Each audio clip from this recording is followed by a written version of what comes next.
18 দিনের গর্ভবতী একটি মেয়ে ফুড ডেলিভারির কাজ করছিল, কারণ সে তার হবু সন্তানের জন্য পরিশ্রম করে টাকা জোগাড় করছিল। আর এই কথা ভেবে সে খুশিও ছিল। এই সময় তার দেখা হয়ে যায় এক বড় কোম্পানির বসের সাথে। আর সেই বস মনে মনে এই নিয়ে চিন্তিত ছিল যে সে কখনোই বাবা হতে পারবে না। এরপর মেয়েটি খাবার দিয়ে যেই যেতে লাগলো, সেই হঠাৎ বস তার হাত ধরে ফেললো। মেয়েটি চমকে গেল, কারণ সে চিনে ফেলেছিল যে এই সেই লোক যার কারণে সে এখন মা হতে চলেছে। বস খোঁটা মেরে বলল, কি ব্যাপার, 1 মাস ধরে আমার থেকে লুকোচ্ছ?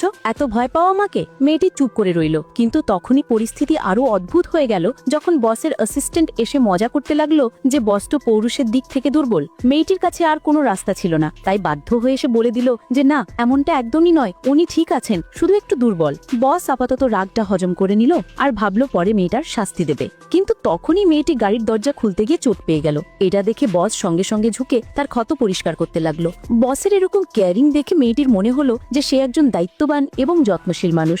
আর ঠিক সেই মুহূর্তেই সে ঠিক করলো যে সে বসকে সত্যিটা বলবে যে সে তার সন্তানের মা হতে চলেছে। কিন্তু যেই মেয়েটি গাড়িতে বসলো, সে সিইওর গাড়িতে একটা সুন্দর কেকের খেলনা দেখতে পেল। আর এটা দেখে সে বলল, আরে বাহ, আপনারও বাচ্চাদের মতো খেলনা পছন্দ? যার উত্তরে বস বলল, না, এটা আমার বাড়ির লোক রেখেছে। মেয়েটি সাথে সাথে বুঝলো যে তার বিয়ে হয়ে গেছে, তাই সে প্রেগনেন্সির কথাটা লুকিয়ে ফেললো। তারপর হঠাৎ মেয়েটির মোবাইল বেজে উঠলো আর সে ফোন দেখেই কাঁদতে লাগলো আর বলল যে আমার সব টাকা চলে গেছে। এরপর বস জিজ্ঞেস করলো, কত টাকা? মেয়েটি বলল, 5,05,000, যা আমার জন্য অনেক বেশি। কেউ আমার টাকা চুরি করে নিয়েছে। বস তাকে সামলে নিয়ে বলল যে সে চোরকে খুঁজে বের করবে। এরপর বাড়ি ফিরে মেয়েটি দেখলো যে তার ছোট ভাই তার কষ্ট করে জমানো টাকা দিয়ে দামি জুতো কিনেছে। এটা দেখে মেয়েটি রেগে গিয়ে জুতো ফেরত দিতে বলে, কিন্তু মা মেয়েটিকে খুব বকাবকি করে বাড়ি থেকে বের করে দেয়, কারণ মা ছেলে মেয়ের মধ্যে ভেদাভেদ করত আর মেয়েকে সবসময় নিচু চোখে দেখত। এরপর ঘর ছাড়া মেয়েটি রাস্তায় একা একা কাঁদছিল। তখনই বস তাকে এই অবস্থায় দেখে ফেলে আর সে নিজের বাড়িতে মেয়েটিকে নিয়ে যায়। এরপর সে খুব আদর করে মেয়েটির চুল শুকিয়ে দিল।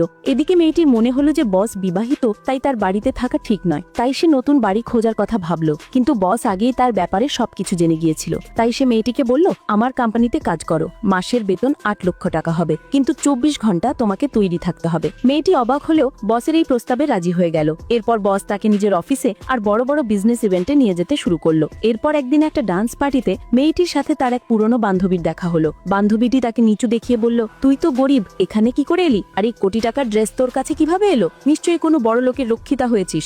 মেয়েটি জবাব দিল, আমি গরিব, কিন্তু আমার সম্মান আর আত্মসম্মান আছে, আমি কারোর আশ্রয় নিয়ে বেঁচে নেই। বান্ধবীটি রেগে গিয়ে বলল, ঠিক আছে, তোর সম্মান আমি এক্ষুনি কিনে নিচ্ছি, আমি তোকে 8 লাখ টাকা দিচ্ছি, তুই এক্ষুনি এখান থেকে চলে যা। যার উত্তরে মেয়েটি না করে দিল। কিন্তু বান্ধবীটি জোর করে তাকে মদ খাওয়াতে লাগলো আর বলল, গরিব লোকেদের বড় লোকদের দুনিয়ায় আসার কোনো অধিকার নেই, তুই বাইরে বেরো। মেয়েটি বারবার বলতে থাকলো যে সে মদ খেতে পারবে না, কিন্তু কেউ তার কথা শুনলো না। এরকম অপমান করার পরেও বান্ধবীটি থামলো না, বরং সে জোরে মেয়েটিকে একটা থাপ্পড় মেরে দিল। কিন্তু ভাগ্যিস তখনই বস এসে পড়লো আর মেয়েটিকে ধরে ফেললো। পরের পার্টের জন্য কমেন্ট করুন।